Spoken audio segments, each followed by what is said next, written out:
यानंतर राज्याचे माननीय महामहिम राज्यपाल माननीय आचार्य देवव्रतजी यांना विनंती करतो की त्यांनी आपल्या भावना या ठिकाणी व्यक्त कराव्यात। आज प्रत्येक क्षेत्रातील अनेक मान्यवरांनी आपल्या भावना त्या ठिकाणी व्यक्त केल्या। अर्थात मी मगाशी म्हटल्याप्रमाणे हे शब्दात मावणारं नाही आहे। कृपया कोणी उठून जाऊ नका, कारण आपल्याला इथे श्रद्धांजली आदरांजली देखील अर्पण करायची आहे। तो सगळ्या मान्यवरांना विनंती, कृपया आपण इथे स्थानापन्न व्हा आणि आचार्य देवव्रतजींना विनंती की आपण या ठिकाणी त्यांच्या भावना व्यक्त कराव्यात। काही कमी कालावधीमध्ये त्यांचा स्नेह त्या ठिकाणी होता, पण बरेच वर्षापासून त्यांचं नातं होतं। मी त्यांना विनंती करतो की त्यांनी आपल्या भावना व्यक्त कराव्यात। ओम। शोक संतप्त परिवार के प्रति अपनी हार्दिक संवेदना व्यक्त करने के लिए उपस्थित सभी सम्मानित भाइयों और बहनों, लंबे समय से मेरे से पूर्व जितने भी वक्त आए मैं उनको सुन रहा था और सबके हृदय के उद्गार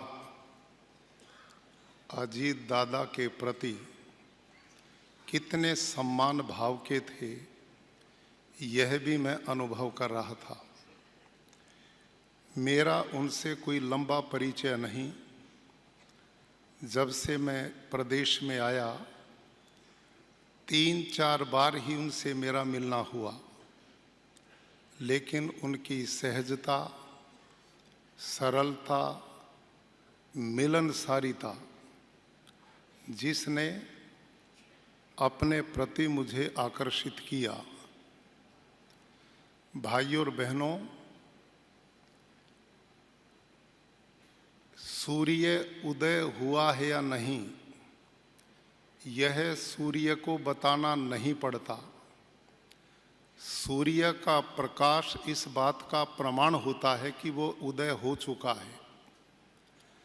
अजीत दादा का जीवन कैसा था, यह ज़्यादा जानने की जरूरत नहीं। उनके प्रति आप सबका श्रद्धा भाव, लोगों का जन समूह और लोगों के हृदय में उनके प्रति सम्मान का भाव इस बात का प्रमाण है कि उनका व्यक्तित्व बड़ा महान था। 30 वर्ष का राजनीतिक जीवन जिसमें उन्होंने अपने कार्यों से एक छाप छोड़ी, इस प्रदेश के विकास में बहुत बड़ा योगदान किया। किसानों के लिए, गरीबों के लिए, युवाओं के लिए, प्रदेश की उन्नति के लिए उन्होंने लगातार जो प्रयास किए वो सब इस प्रदेश में दिखाई देते हैं। जीवन यहाँ आकर के जब व्यक्ति इस मृत्यु शब्द को सुनता है तो बड़ा भयभीत हो जाता है। स्वाभाविक है, जीवन में इससे बड़ा दुख दूसरा होता नहीं। लेकिन हम जिस देश के लोग हैं, यहाँ भारत के ऋषियों ने पहाड़ों की कंदराओं में बैठ कर के, जंगलों के झोंपड़ों में इस गहन रहस्य को जानने का प्रयास ही नहीं किया, बल्कि उसके अंतिम क्षणों तक वो पहुंच गए। यहाँ आकर मनुष्य न चाहते हुए भी घुटने टेक देता है, मेरा आपका वश नहीं चलता। यह जीवन हम सब जितने भी हैं, आज से 100 बरस पहले हम में से कोई था नहीं, और आज से ठीक 100 साल के बाद हम में से कोई रहने वाला नहीं। ये जीवन की गाड़ी चल रही है। किसी का स्टेशन पहले आता है, किसी का बाद में आता है। जिंदगी का मतलब ये नहीं होता कि उसने कितनी जी है। जिंदगी का मतलब ये है कि उसने जी हुई जिंदगी में कितने लोगों के हृदय के स्पंदन को अपने अंदर अनुभव किया है। उसने अपने कार्यों से कितने दुखी लोगों की आंखों के आंसू पोंछे हैं। जिंदगी का मतलब ये है कि उसने कितने दुखी दिलों को राहत दी है और लोगों की दवाई बना है। जिंदा वो नहीं है जो 5-6 फीट के शरीर को लिए घूमता है। कीर्तिर यस्य से जीवती, जिंदा वो है जिसके अच्छे कार्यों के कारण जिसकी कीर्ति है, जिसका यश है, जिसका सम्मान है। भगवान राम क्या मर गए? योगेश्वर कृष्ण क्या मर गए? महापुरुष में वो क्या मर गए? आज भी जब उनका नाम लेते हैं तो हम सब के मानस पटल पर ऐसे अंकित हो जाते हैं जैसे कल हमारे बीच में थे, आज नहीं। असली चीज व्यक्ति के कार्यों से उसके व्यक्तित्व का पता लगता है।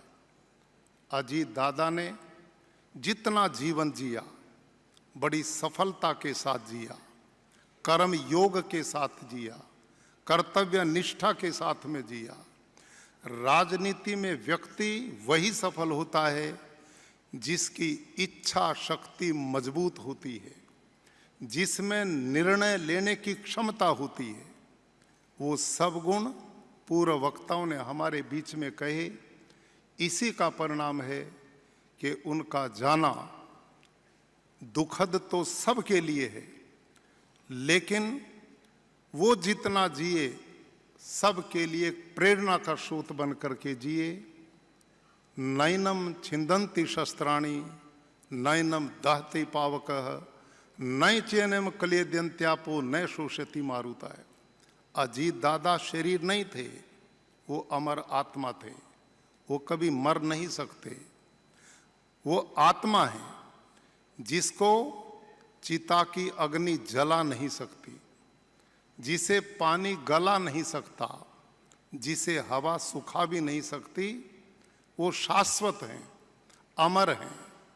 हमारे यहाँ तो भगवान कृष्ण ने कहा, वासांसी जीर्णानि यथा विहाय नवानि गृह्णाति नरो अपराणि तथा शरीराणि विहाय जीर्णानि अन्यानि संयाति नवानि देहि। ये परिवर्तन है, ये ट्रांसफर है, ये इस दुनिया का एक दस्तूर है। ऐसी परिस्थिति में हम सब के लिए ताकत देने की चीज केवल विवेक है, केवल सूझबूझ है, ईश्वरीय व्यवस्थाओं को स्वीकार करना है। किसी महापुरुष ने कहा था, मरने वाला यदि रोने से वापस आ जाए तो उसकी इंतजार में सैकड़ों बरस तक बैठ के रोया जा सकता है, लेकिन इतना सब कुछ करने पर भी जो व्यवस्था ईश्वर की जाने वाले के पीछे होती वो वापस नहीं आता। उसके कर्मों की पूंजी आने वाली पीढ़ियों की प्रेरणा है, उनकी अपनी पूंजी है। ऐसी स्थिति में भगवान की इच्छा के सामने नतमस्तक होते हुए भगवान से मैं कामना करता हूँ, प्रभु उनकी आत्मा को सद्गति प्रदान करें।